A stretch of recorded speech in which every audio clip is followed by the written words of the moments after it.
श्री स्वामी समर्थ.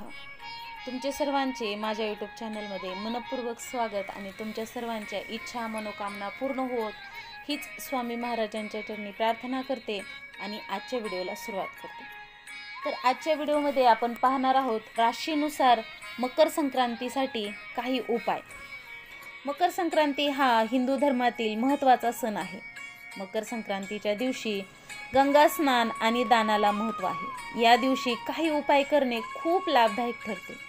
नवीन वर्ष 2024 मध्ये 15 जानेवारी रोजी मकर संक्रांत साजरी केली जाईल. या दिवशी सूर्यदेव पहाटे 2:54 धनु राशीत प्रवेश करतील. त्यानुसार मकर संक्रांतीचा पुण्यकाल 7:17 पासून 6:21 आहे. महापुण्यकाल 7:15 ते 9:06 आहे. तर आजच्या व्हिडिओमध्ये आपण मकर संक्रांतीसाठीचे 10 असे उत्तम प्रभावशाली उपाय पाहणार आहोत. तर राशीनुसार कोणते उपाय केल्याने व्यक्तीला अक्षय पुण्य लाभते ते पाहणार आहोत. मकर संक्रांतीसाठीचे 10 उत्तम उपाय. मकर संक्रांतीच्या दिवशी सूर्य त्यागरा शनिदेवावर कोपला आणि आपल्या घरी गेला. असे मानले जाते की या दिवशी पाण्यात काळे तीळ मिसळून स्नान केल्याने शनिदेव प्रसन्न होतो. अश्वमेध यज्ञ केल्याने साधकाला समान पुण्य प्राप्त होते. मकर संक्रांतीच्या दिवशी घरी आंब्याच्या लाकडाने हवन करा. यामध्ये गायत्री मंत्राचा 108 वेळा जप करताना तीळ अर्पण करा. असे मानले जाते की याने घरात सुख समृद्धी येते, रोग संपतात, तसेच घरामध्ये सकारात्मक ऊर्जेचा प्रवाह देखील वाढतो. उद्याची चिंता करू नका, फक्त कमेंटमध्ये श्री स्वामी समर्थ नक्कीच लिहा. स्वामीच्या कृपेने तुमचा येणारा प्रत्येकच दिवस खूप सुख समृद्धीचा आणि आनंदाचा नक्कीच जाईल.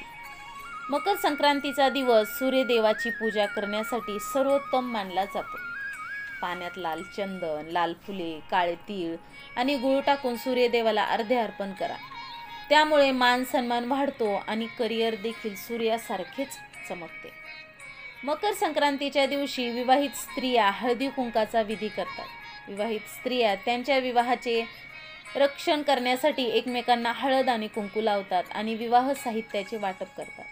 असे मानले जाते की यामुळे पतीचे आयुष्य वाढते आणि सौभाग्य वाढते. लक्षात घ्या की सुहागसाठी सामग्री 14च्या संख्येत असावी.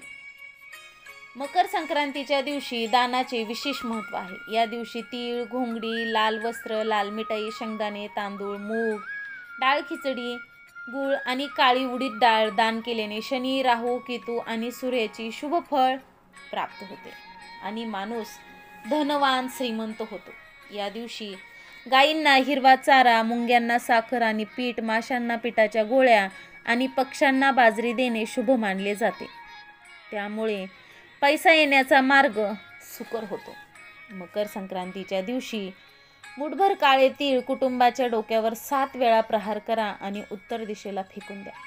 असे मानले जाते की यामुळे रोग बरे होतात, कर्जाच्या समस्येतून सुटका मिळेल. पितरांना नैवेद्य अर्पण केल्याने आणि मकर संक्रांतीच्या दिवशी श्राद्ध विधी केल्यास पितर वर्षभर प्रसन्न राहतात. कुटुंबात वंशवृद्धी होते, वैवाहिक जीवन आनंदी राहते, तसेच आशीर्वाद देखील घडतात. मकर संक्रांतीच्या दिवशी तुपाचे सेवन आणि दान केल्याने कीर्ती आणि भौतिक सुख प्राप्त होते. मकर संक्रांतीच्या दिवशी तुळस, तांबे, सुहाग साहित्य, तीळ, झाडू खरेदी करणे खूप शुभ मानले जाते. यामुळे प्रगती होते आणि व्यवसायाचा देखील आपला विस्तार होतो. मकर संक्रांतीसाठी राशीनुसार उपाय. नंबर 1 आहे मेष रास. मकर संक्रांतीच्या दिवशी सूर्याची, भगवान विष्णू आणि हनुमानाची उपासना करा. तसेच श्री आदित्य हृदय स्तोत्राचे 3 पठण करावे. यासह तीळ दान करा. यामुळे अक्षय पुण्य प्राप्त होते. नंबर 2 आहे वृषभ रास. श्री आदित्य हृदय स्तोत्राचे पठण करा. यासह विष्णू सहस्त्रनामाचे देखील पठण करा. या पठणामुळे त्रासापासून मुक्ती मिळेल. तसेच तीळ आणि गुळाचे दान करा. मिथुन रास. भगवान विष्णू सोबत सूर्याची पूजा करा. सूर्यबीज मंत्राचा जप करा आणि नंतर हवन करा. तर शारीरिक त्रासापासून मुक्ती मिळवण्यासाठी गायत्री मंत्राचा जप करा. कर्क रास. ज्यांना कोणताही आजार किंवा कोणत्याही भीती जाणवत असेल त्यांनी आदित्य हृदय स्तोत्राचे 3दा पठण करावे. तर ज्यांना कुठलाही आरोग्याचा त्रास नसेल त्यांनी श्री रामरक्ष स्तोत्राचे पठण करावे. तसेच धनप्राप्तीसाठी कनकधारा स्तोत्राचे पठण करा. सिंहरास दानाला खूप महत्त्व आहे. त्यानुसार मकर संक्रांतीच्या दिवशी तीळ आणि गूळ दान करा.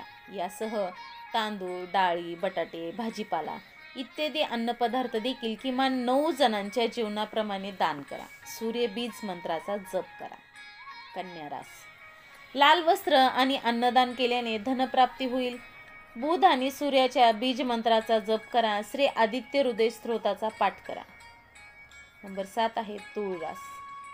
तुमच्या राशीचा स्वामी ग्रह म्हणजेच शुक्र सोबत सूर्याच्या बीज मंत्राचा जप करा. यासह गायत्री मंत्राचा जप आणि खिचडी दान करा. वृश्चिक रास मंगळ आणि सूर्याच्या बीज मंत्राचा आणि गायत्री मंत्राचा जप करा. लाल फळांचे तीळ आणि उडीद दान करा.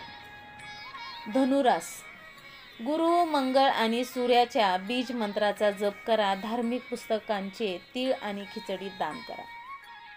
मकर रास हनुमान चालीसा आणि श्री आदित्य हृदय स्तोत्रांचे पठण केल्याने तुम्हाला अपेक्षित फळ मिळेल. श्री सुक्ताचे पठण केल्याने धनाची प्राप्ती होईल. आता नंतर आहे कुंभरास. शनी आणि सूर्याच्या बीज मंत्राचा जप करा. बजरंग बाण पठण करा. उडीद आणि घुंगडी दान करा. मीन रास गुरु आणि सूर्याच्या बीज मंत्राचा जप करा.